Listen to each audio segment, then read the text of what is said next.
Right. Good morning. And if you've just joined us, welcome to The Burning Platform, which is our opportunity to look at some of the big stories that are going on in the world, some of the big stories that affect us here in South Africa, and the things that everybody is talking about. Current affairs, news, big developments, politics, all of that stuff, and a whole lot more. I'm joined, as always, by Phumi Mashego. And we will be joined this morning by Nicole Fritz, who I'm delighted to welcome to the show. Nicole Fritz is the executive director of the Helen Suzman Foundation. She has been since January of this year. She was a Business Day columnist before that and has served in a number of prominent civil society organizations over her career, including being the executive director of Freedom Under Law, who we've mentioned so many times on this show, so it's a travesty, actually. We're only speaking to Nicole now for the first time, because Freedom Under Law has done some incredible and meaningful and important and essential work in maintaining, the kind of the civil part of society, the fact that in so many ways we depend on government, and sometimes someone has to hold government to account. Freedom Under Law is a massively important part and a component of a free and hopefully functional liberal democracy like South Africa. And we certainly can give them credit for having done much to foster and forward the cause of a society that understands the rule of law, a society that tries to make things a little more free, a little more sensible, a little more fair, in a country where there's so little of that's going on. So we're thrilled to have her here this morning. She's also been executive director of the South African Litigation Center. So we got lots to talk to Nicole about. Pumi's here, and Nicole, it's a great pleasure to welcome you to the show. I'm really, really sorry it's taken us so very long to get you on, as I said in the introduction, but I'm delighted to have you with us this morning.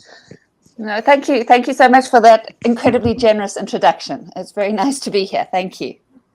Well, it was Phumi who actually sent your name to the producers and said, we have no excuse to not have Nicole on after all this time. And really, I did mean that you've come up, if not by name, then certainly by the organization's names that you've headed. The Helen Suzman Foundation has done tremendous work, even long before you joined them. They continue to. But Freedom Under Law, just tell people a little bit, for those who don't know and for whom my introduction was perhaps scant, give them some idea of what Freedom Under Law has been up to, and also what the Helen Suzman Foundation's mandate is. Sure. So just to start off with, and to tell you a little bit about Freedom Under Law, and that was a terrifically generous introduction, and I wish I could take credit for the incredible work that Freedom Under Law has done. But I think, real tribute should be paid to Judge Johan Krichler, who was one of the first Constitutional Court judges appointed by former President Nelson Mandela to sit on that court. Judge Johan Krichler is the chair of Freedom Under Law. And it was set up more than a decade ago. I think really one of the reasons for it being put together, and the idea is to defend rule of law and constitutionalism in South Africa, was what happened in respect of still current Western Cape Judge President John Hlophe, who had made an overture to two then sitting Constitutional Court judges, sought to influence them to essentially render judgment in favor of then it was expected that he would be president, Jacob Zuma. He wasn't yet. A complaint was then lodged by the Constitutional Court, all the judges of the Constitutional Court, against this attempt to improperly influence the highest court. And I mean, it's just hard to imagine a more terrifying sort of prospect of sort of attack on the independence of courts than a judge president of so busy, so prominent a division as the Western Cape Division, making an approach on judges in the highest court of the land and asking them to essentially render decision in favor of a man that was expected to be the president and then subsequently was the president of South Africa. And that complaint was put before the Judicial Service Commission. And initially the Judicial Service Commission, and it should be said, Judge President Hlophe put in a counter complaint against the judges of the Constitutional Court, saying that they had sort of besmirched his reputation. But both those both those complaints were then dismissed on the part of the Judicial Service Commission. They said, no, we're not going to proceed with this. And it was on the back of freedom under law then going to court and asking for a review and set aside of the decision of the Judicial Service Commission's decision to set those, to not proceed with that disciplinary process, that we saw this, this process that was then reinstituted, but at an agonizingly slow pace, so that it was only last year that the Judicial Conduct Tribunal says, yes, in fact, Judge President John Hlophe is guilty of gross judicial misconduct and should be impeached. And that was upheld by the JSC finally. But we now know that there are being all sorts of attempts to appeal that decision, that has to attempt to interdict any suspension of him, sort of pending the finalization of this matter. So, essentially 15 years later, and we still don't see any final conclusion to this matter. But I have to say, if it hadn't been for Freedom Under Law, for its board, and for particularly for Judge Krichla's efforts. And I think what needs to be recognized by the public is that Judge Krichla could very well have decided that actually, he was going to enjoy his retirement. He had made an enormous contribution to South Africa as it was. He'd sat on the Constitutional Court, rendered some of our most significant jurisprudence in this country. Yes. But in fact, what he decided in his retirement is to use that to make another enormous contribution to South Africa. And so I would say that, huge tribute needs to be paid to Judge Krichla. I am full of admiration for him and, have such fondness for him. So that's a bit long, but that's Freedom Under Law. And that's only one matter that it took up. But there was a matter which took 15 years and we're still not at the end of it. But thank God you guys pursued it when you were there, and they continued to fight this fight, because really it seems to me kind of ridiculous that Judge John Hlophe is still there, despite everything that's been brought to bear in trying to get him out of his position. It's unbelievable. It shows you that some people, especially in the judiciary, can really stick around despite every attempt to break them loose. Tell us a little bit about the Helen Suzman Foundation too, and then we can move into some current affairs and your comments on some of the things that are going on, because I think those are important too. Sure.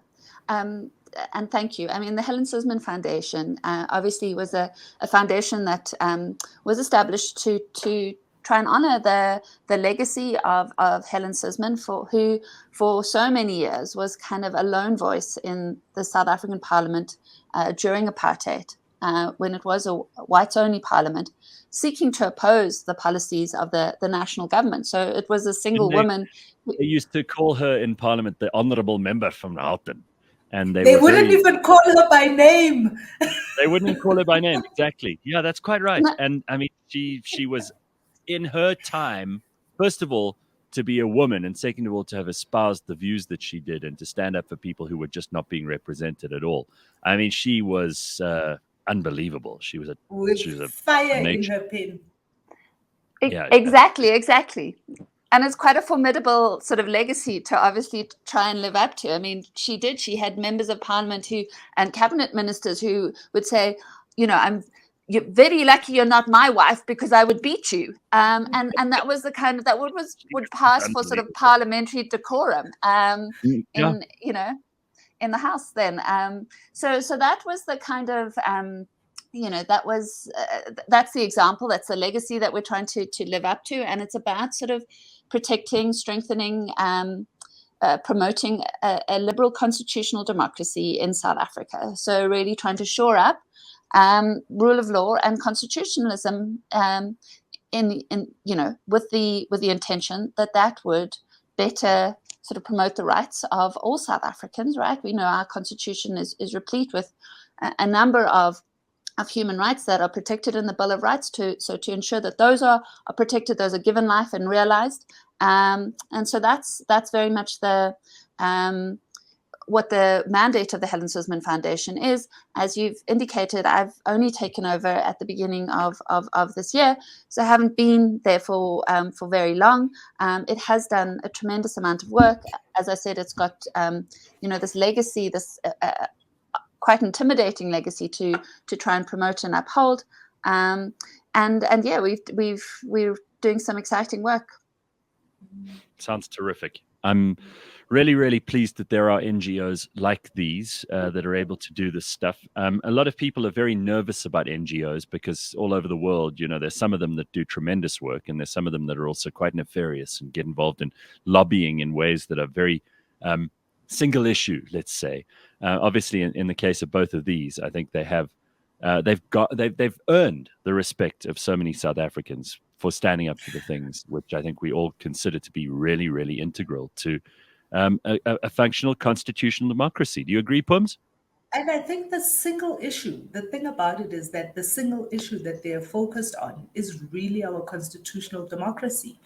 And the constitution that we have, and we've spoken about this before, is looked up to all over the world. But it really doesn't mean a damn thing if we can't defend it in courts, and if it doesn't defend the freedoms of the people of South Africa, and that for me is why this is one of these particular NGOs are one of those. And just, Gareth, I'm gonna pivot to a new issue that is currently in the Helen Suzman. I mean, we see Helen Suzman Foundation as the friend of the court in so many court cases that are happening right now. And it's always, when they come up, it's always what does that really mean, friend of the court? And maybe this is the opportunity, before I ask you about this particular issue, to just tell us a little bit about what that really means when an organization becomes a friend of the court and what they're there to do during that court proceeding. Sure, thanks, Pumi. So, the phrase is amicus or amici, which, as you say, is a friend of the court. And the idea is that you as an organization or even as an individual can make an application to be an amicus. And the idea then is that your role is to be a friend of the court. So it is not necessary, it's not to take a specific position on behalf of any of the parties. So generally with a court case, you'll have an applicant and a respondent, or, in the criminal case, you'll have the prosecution and the defense. The role of the amici is not to line up, in the shadows of either of those parties, but to be a friend of the court. It doesn't mean that your submissions aren't necessarily going to advance one or other side. But the idea is I'm not necessarily here to litigate this matter. But I'm here to offer submissions to the court that I think will be helpful in its determination of the matter. So we don't think that the papers that have been put to the court on the part of the applicant or the respondent exhaust what needs to be taken into account when you as the court are considering this matter. So here are some submissions, and we're coming to you, if we're doing this properly, which is, here are some submissions which we think, as you make your determinations, you should also take into account, because they give you a broader context or another issue, another angle that needs to be considered. Right. Can we look at a couple of stories here? I mean, if there's any place that we need a friend of the court to be able to bring people to bear for making terrible decisions that impact really awfully on the lives of ordinary South Africans, we've seen the new Chief Justice presiding over these state capture hearings, and we hear lots of really interesting stories about what's been going on behind the scenes over the last 10 to 12 years in South Africa. The kinds of skullduggery that have involved ministers, that have involved big business, that have involved consultants, and that have involved just straight up criminals. Some of the people that seem to get by with the least amount of what's the word? The least amount of kind of public outrage seem to be these big international firms. And I want to talk here in particular about Bain. I want to talk about McKinsey, who've all been named in these reports and who really have been absolutely scurrilous in the way that they have taken advantage of, first of all, the corruptibility of our government. Second of all, the ignorance of the ordinary South African. And third of all, the willingness of other businesses and of the South African government to comply with what essentially an asset stripping and it's a total theft, wholesale theft, a wholesale theft of this country's assets and our tax money. And these companies just carry on doing what they're doing. Now, are we going to take serious steps to prevent them from doing this again, or are we just going to open the doors to them and say, yes, come bring in your consultants, draw up plans for state capture, and give them to these criminals to enact? Yeah. I mean, I couldn't agree more, Gareth. And I have to say, Bain is one that really makes my blood boil because, I mean, obviously, government and government actors, and we've seen just the kind of wholesale corruption that has been exposed through the Zondo Commission. Obviously, those officials have taken an oath to serve in the public interest, and to the extent that they have deviated from that oath, that is really horrific and probably the greater crime if you're going to compare these things. But the fact that these prestigious blue chip international corporates have come here, and in the case of SARS, right, the South African Revenue Service was a kind of global model for revenue collection. It was held up around the world as an example to be emulated. And, it had doubled its revenue collection in, a short number of years. So here it is.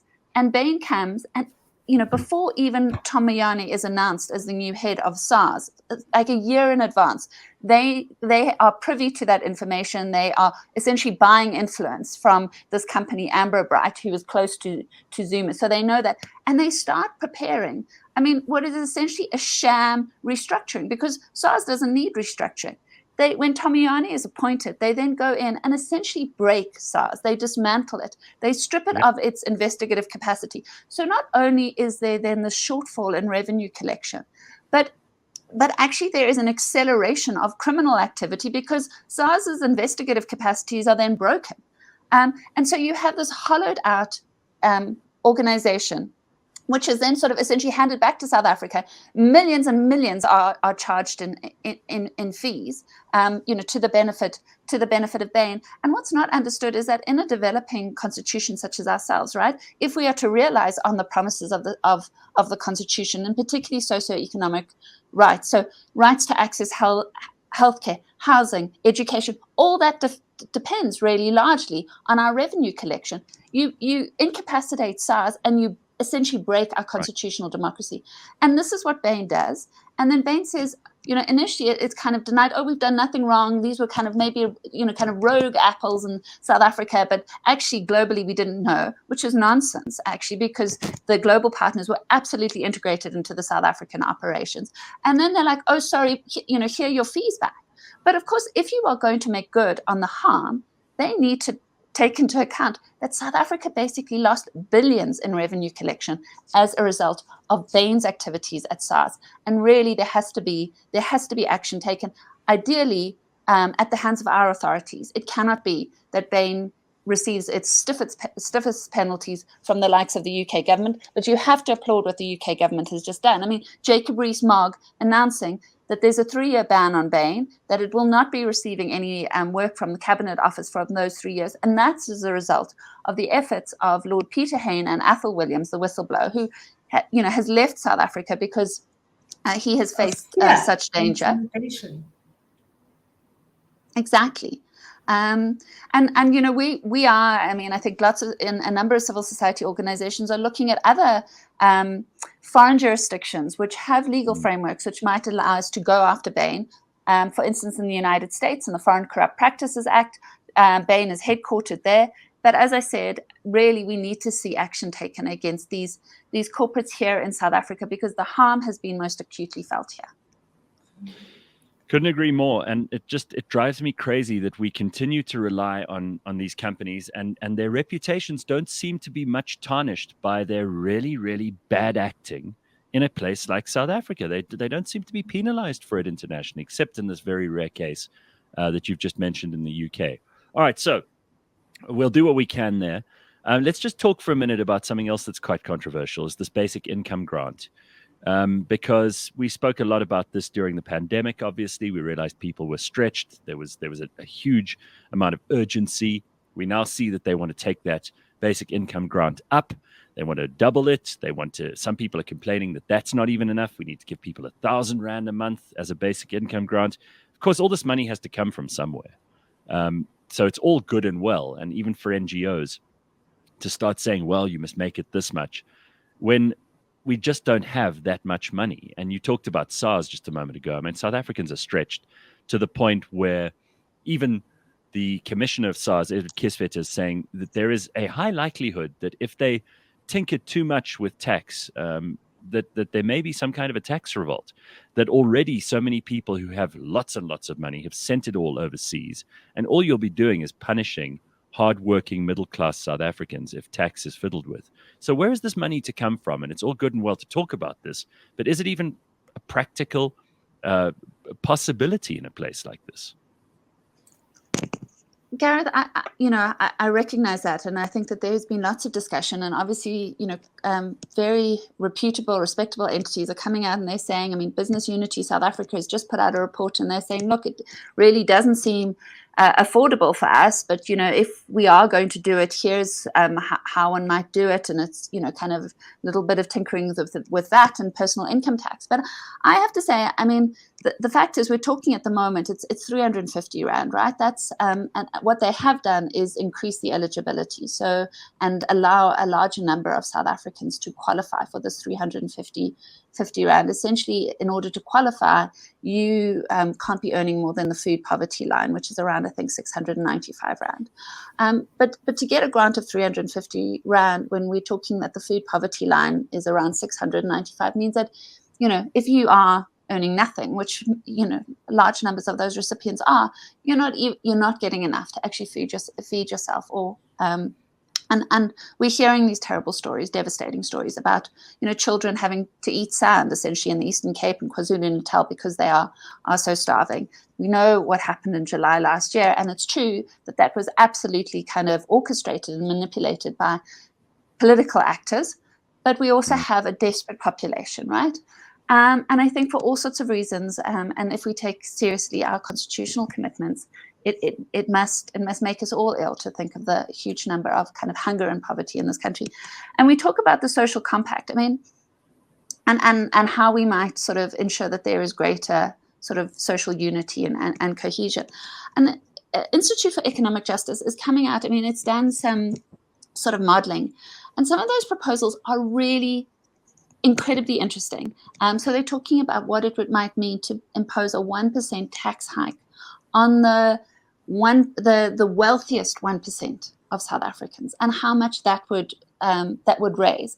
And it might, one might say, oh well, the wealthy are already taxed hard, but if you look at that, and this idea that, I mean, if one could design a mechanism where actually the wealthiest in South Africa, 1%, were supporting those who are in direst poverty, so that rather than sitting on these two extreme ends, one was actually sort of closing the circle. And what that might allow, like if we had a reliable social security net, what that might allow in terms of us reimagining other things in our economy, like labor law and disinvestment policies, if people understand, acutely, because they're on the, they're getting their grants are funded by those who have this capital, what that might mean to induce positive policies against disinvestment in South Africa. And so I'm not an economist, I don't have the answer, but I really would hope that we're sitting down and having imaginative conversations about how we might make this a reality, because I think that we have to recognize that it's not only unconscionable that people are living in this type of poverty and hunger, but that actually it makes this country unsustainable. Well, shouldn't we first of all figure out how we can stop bad actors within the government from pilfering huge quantities of this money before we place an additional burden on taxpayers? I mean, a lot of people in this country will say, well, I'm already supporting some 16 to 20 people that I don't know, that I didn't make, that I'm not actually responsible for with my tax money. And for the ordinary tax-paying South African who's paying not only the ordinary taxes, which everyone pays, but also a quite hefty income tax, capital gains tax, business tax, all of these things, starting to make it very, very difficult for people to operate. And I hate to say it, but it does sound a bit Bernie Sanders to be talking about the top 1% and how if we tax the top 1%, we could get the money to help the poorest of the poor. And it never works that way. There's very, very little evidence that stuff ever trickles down to the people who actually need it. It gets stolen by bureaucrats. Well, I think that, I don't disagree with that characterization of South Africa. I also think, one of the things is nobody's saying this is the silver bullet, right? This idea that this is going to sort of take us, and suddenly we'll be a happy, stable, secure society is nonsense. That, this type of conversation and discussion also has to go alongside all sorts of other policies about, directed at economic growth and job creation. Absolutely. So it's not about it being in isolation. But I do think that we have to recognize, right, that we are an anomalous society in the sense that, one, we are the most unequal in the world, right? And even after imposition of our fiscal system, so our tax system, which is redistributive, even after that, we're still more unequal than other countries in the world prior to a kind of fiscal prior to them being taxed.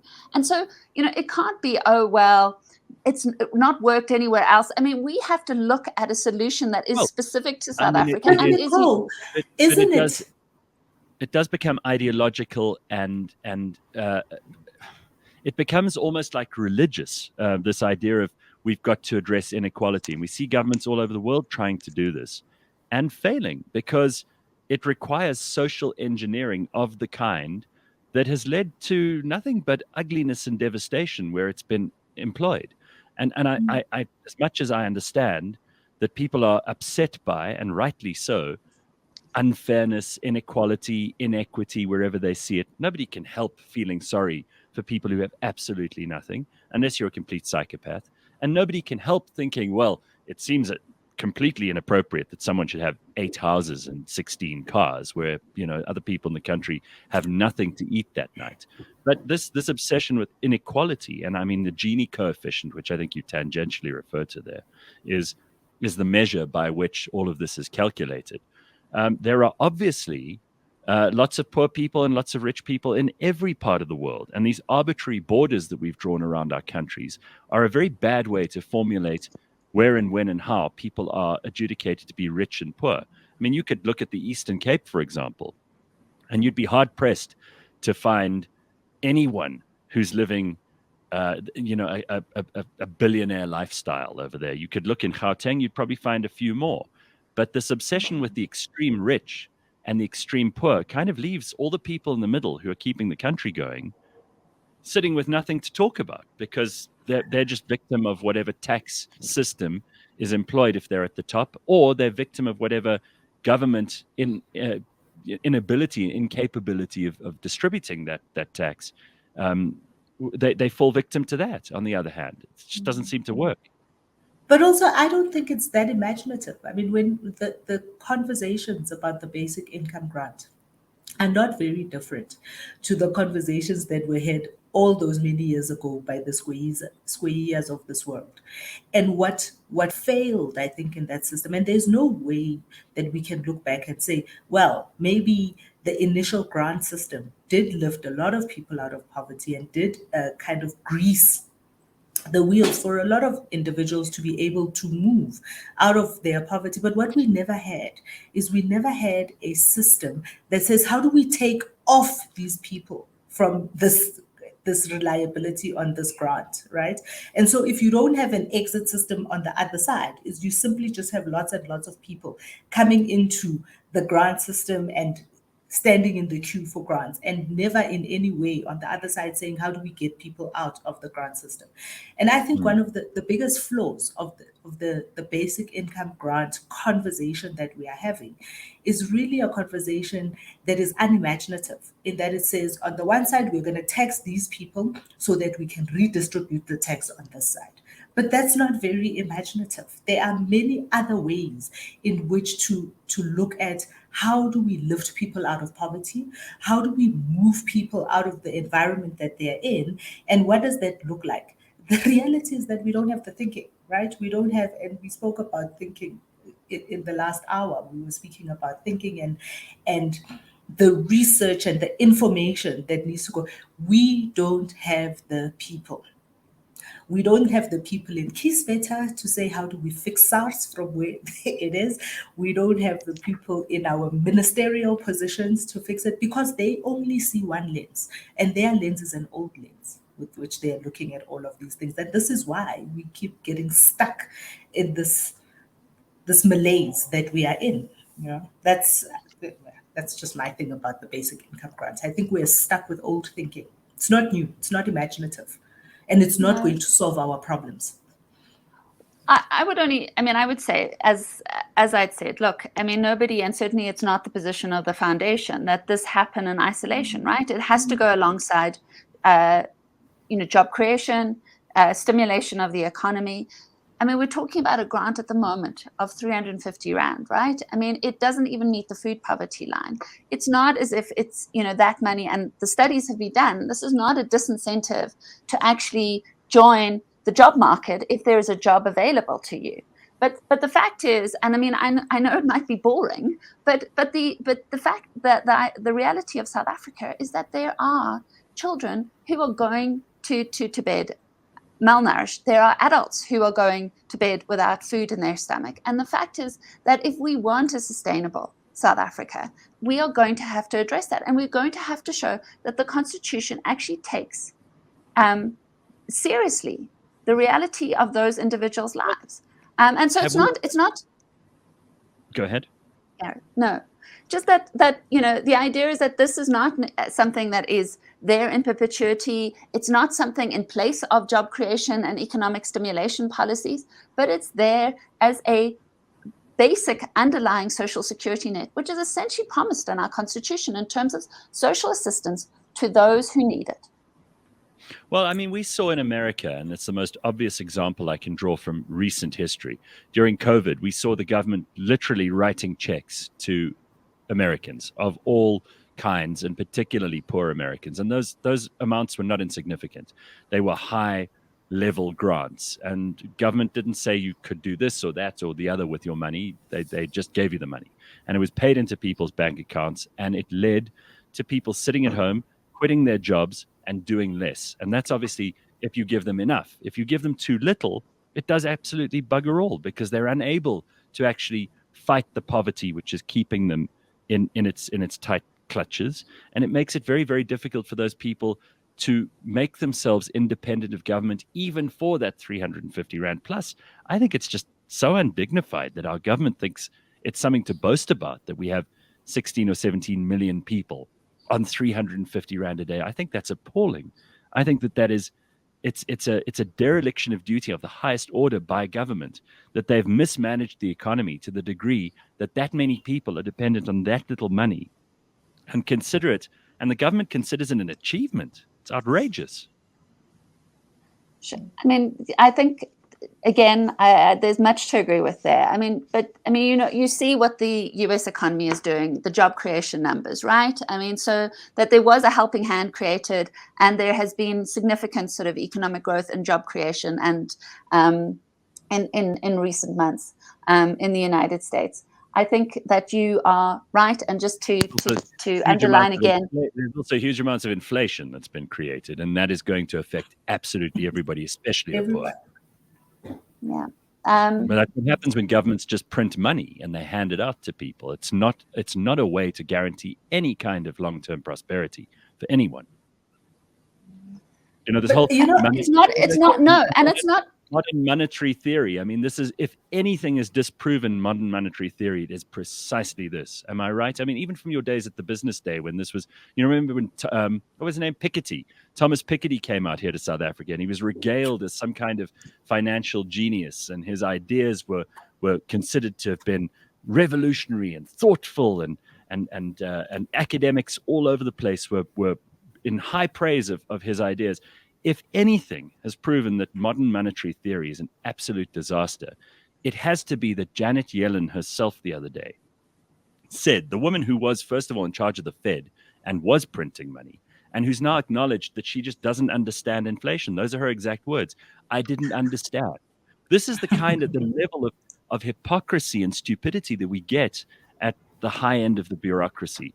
if modern monetary theory needed an example in which to completely disabuse itself of the notion that anything in there is sensible, then this is it. And America is teaching itself and the world a hard lesson. Yeah. Yes. And again, though, I mean, the idea of making a grant available to South Africans does not require a monetary policy, which is essentially about printing money, right? And so it's about a discussion about the ways in which we do that in a way that is financially and economically sustainable for our country. And so I do think, again, I mean, sometimes this debate breaks down into these extremes. And what we are suggesting is that there needs to be a conversation because in order to give people the dignity of jobs, and I agree with you, that is, you've got to ensure that they survive, right? And that they have food to put in their mouths. And for many, many South Africans right now, the reality is the only way that they do that is by getting a grant. And so it's not for a lifetime. I want to ask a question that's going to shift this conversation slightly. So, just speaking of the areas in which people can participate in the economy, one of the things that we've seen, and I saw that the Helen Suzman Foundation was one of the signatories to an open letter to the president. In Johannesburg, for those of you who may not have seen it, in Johannesburg very recently, there was an issue with permits and street vendors and the MMC for economic development. And which, because there is this growing movement that seems to see individuals in particular parts of our economy either as foreign and therefore illegal and therefore taking jobs from South Africans. And there was this issue in Johannesburg recently with Seri, right? That's what they're called. Seri, and which has led to an enormous outcry, even from civil society groups, about the level of freedoms that South Africans in those parts of the economy of South Africa are able to operate because of being victimized by people who want to be our government. What is your view on that little exercise as we've seen it over the past couple of weeks unfolding? Obviously, I mean, one is just that, again, this is just such irresponsible action on the part of our government to attack civil society and to attack Seri in the way in which was done, for work that they were doing in respect of those street traders and ensuring that their positions were protected by law. But it speaks to, I mean, that letter also mentions the attacks that the Helen Suzman Foundation received from the Minister of Home Affairs, Aaron Motsoaledi. And this is in respect of a case that we're bringing, challenging the termination of the Zimbabwe exemption permits. Right. In respect of that case, Minister Motsoaledi has, taken issue with us for taking his department to court, has called us part of a dictatorship of NGOs. It was really kind of incendiary language. But this is a case which relates to around 178,000 Zimbabwean nationals who have lived in this country perfectly lawfully for well over a decade as part of this special dispensation regime, which has involved a kind of rollover of several permits, the most recent being the Zimbabwe exemption permit. And in November last year, essentially, Cabinet made a decision. It was announced that permit would be terminating at the end of December 2021, and that there would be a grace period given, allowing permit holders essentially to transfer to other forms of visas or permit status or to apply for a waiver. But by the December 2022, they would have to have done so, or they would be illegal in South Africa. They would have to return to Zimbabwe. What they then found out is, in fact, that there was no legal basis to grant a grace period. So they've actually extended the permit for the year, and it is now terminating in December 2022. But it essentially means that these 178,000 Zimbabwean nationals who, as I said, have been here lawfully, scrupulously observing the law, for well over a decade, have founded families, careers, homes here, are put to this invidious choice, right? Because it actually is an illusory option to suggest that they can migrate to other visas. They're simply not available. So they will have to stay here as illegals, or they will return to Zimbabwe, which is essentially unchanged from the country that they fled more than a decade ago. And what, unfortunately, this has led to, and again, I think, irresponsible, desperate political actors have been keen to sort of inflame this and inflame the kind of rhetoric against foreigners. And so there has been a huge kind of response against this action from those like Put South Africa First and Operation Dudula. And this does have kind of conflates with what we were speaking about with freedom under law and what our constitution allows, and where our constitution is, and now essentially kind of putting in jeopardy, where we have politicians who quite blatantly are willing to break the tenets of our constitution simply because it makes them popular on the ground. Yeah, I have enormous sympathy for people who are from foreign countries and who receive no protection from our own, criminal justice system, because really there's just nowhere for them to go if their shop is just shut down by the police, if members of a community take action and take the law into their own hands and enact all kinds of violence and ugliness upon them. That's all awful, and I don't think anyone with a good conscience or anyone who's thought sensibly about this for more than 5 minutes can possibly defend. But I do worry. I worry about like things you mentioned, SERI earlier, the Socioeconomic Rights Institute, right? I mean, these guys are essentially a foreign-funded NGO. And this does concern me because these people are trying to change policy and they're trying to affect the way that South Africa is run, when South Africans have very little to do with their mandate because their funders are all international. And some of them, to my mind, I don't think some of them are particularly interested in what ordinary South Africans want. And this is where Operation Dudula and these kinds of things come from, because people are looking at this going, hang on, it doesn't seem right to me that someone is taking care of their interests, but they're not taking care of mine. And we do end up with massive amounts of dissatisfaction in communities that are already stretched to the maximum. So why should someone like SERI, with all of their international funding, be telling my government how to tax me? So, Gareth, that's great, because actually this is a criticism that is made against all of us in civil society all the time, right? That, oh, your funders are foreign, you're kind of sort of agents for, I don't know, various imperialist forces.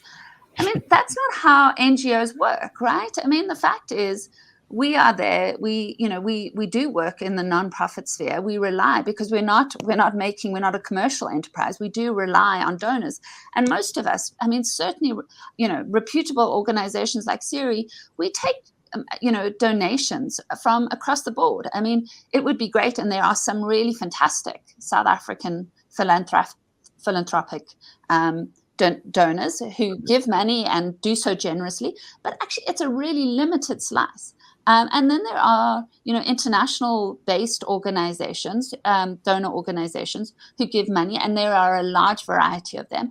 And my sense, I mean, I don't know in detail who SERI's funders are, but I imagine that they are, some of the, well-known, established international donor funders, and the relationship works in ways. There's no kind of like, oh, we're having a meeting and you will do this, receive your instructions. I mean, the fact is donors come as they do, as investors do in sort of startups. We like your ideas. We like the work that you're doing. Here is your money. You have to report to us as to what you're doing, but we don't hand you a mandate as to what it is that you're required to do. I've never encountered that in my years of working.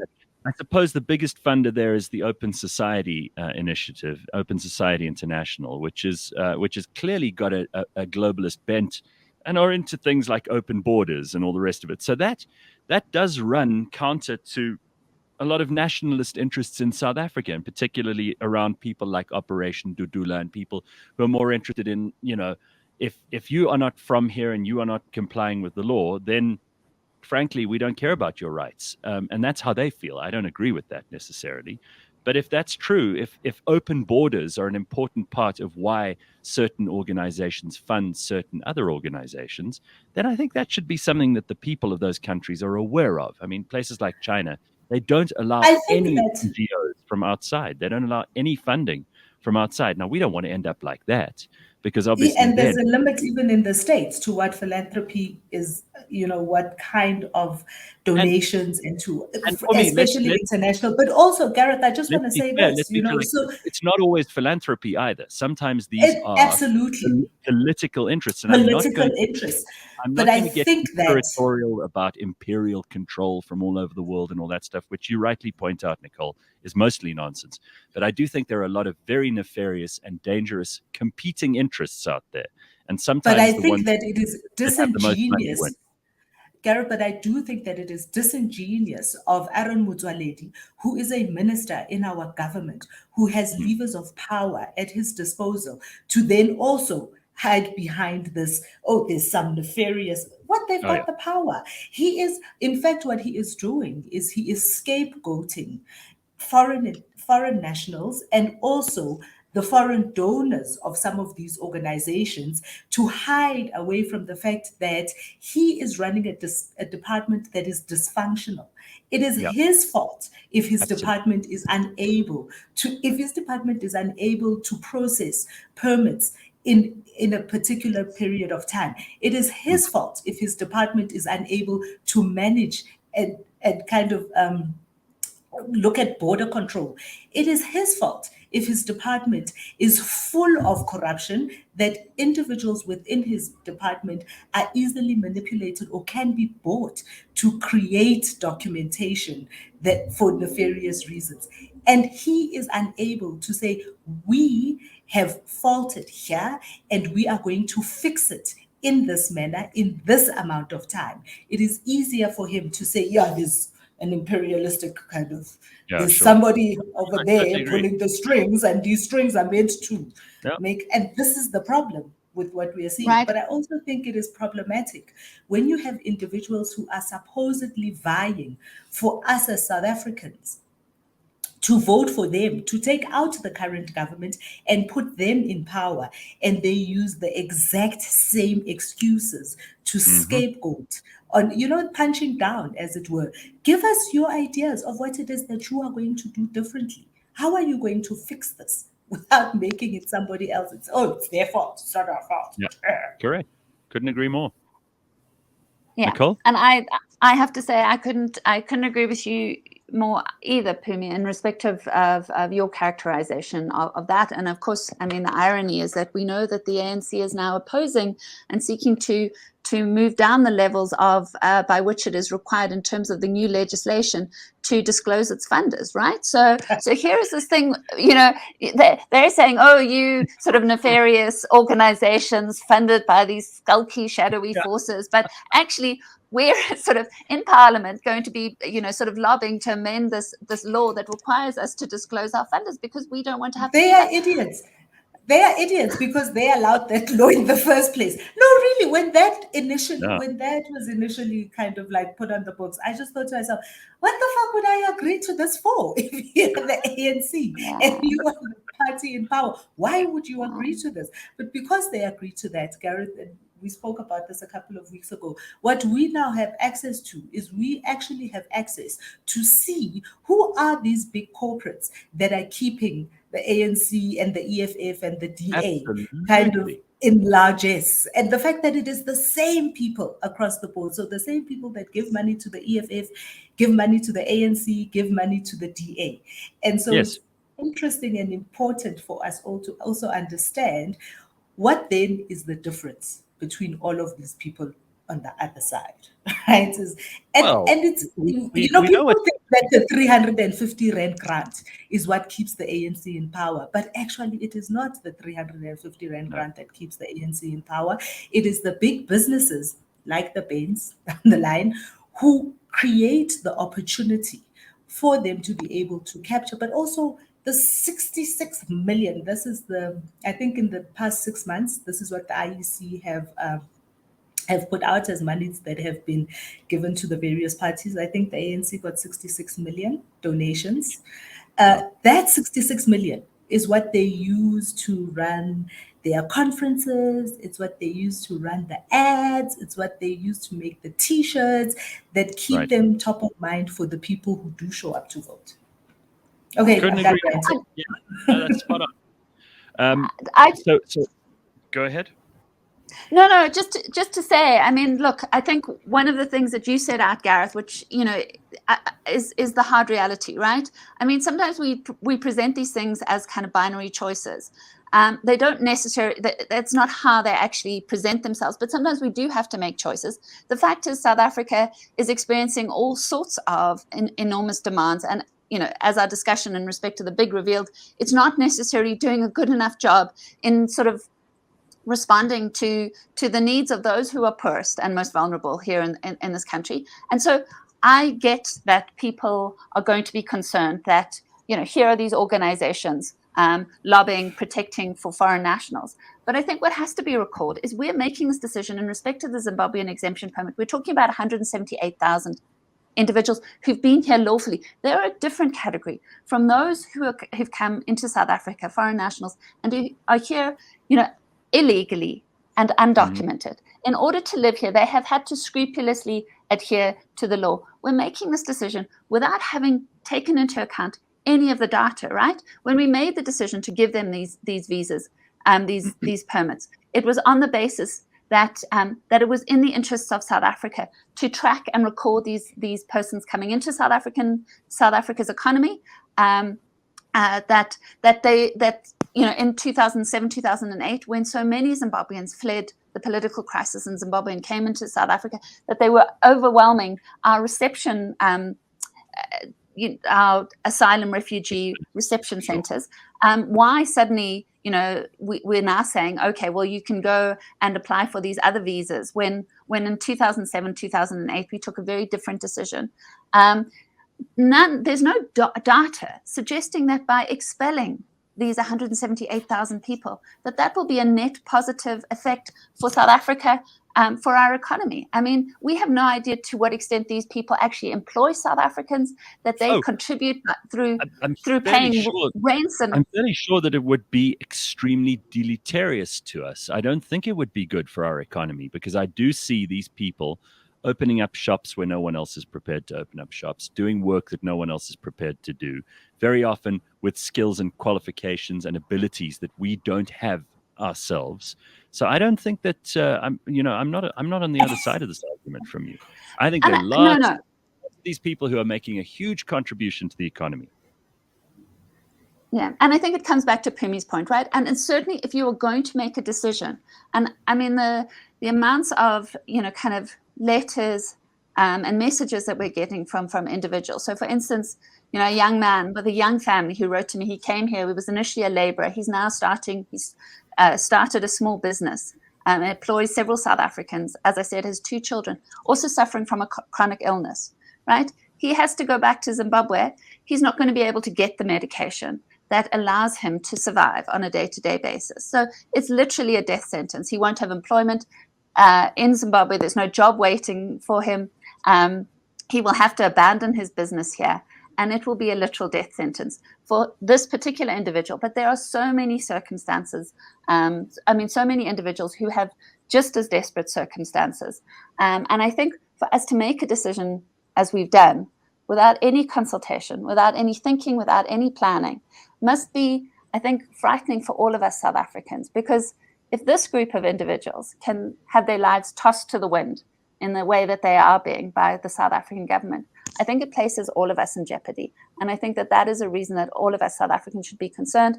And again, just to say that, of course, acting to seek to protect and defend the rights of these individuals is not at the cost of also working and lobbying for the rights of South Africans. And there it's not a, you know, either or situation. Yeah, I think that's very well put. And I agree with Pumi earlier when she said that actually so much of this would be solved instantly if we just had competence in cabinet and in government and in the executive branch of government. If people were just able to actually do what our already plentiful laws give them the ambit to do.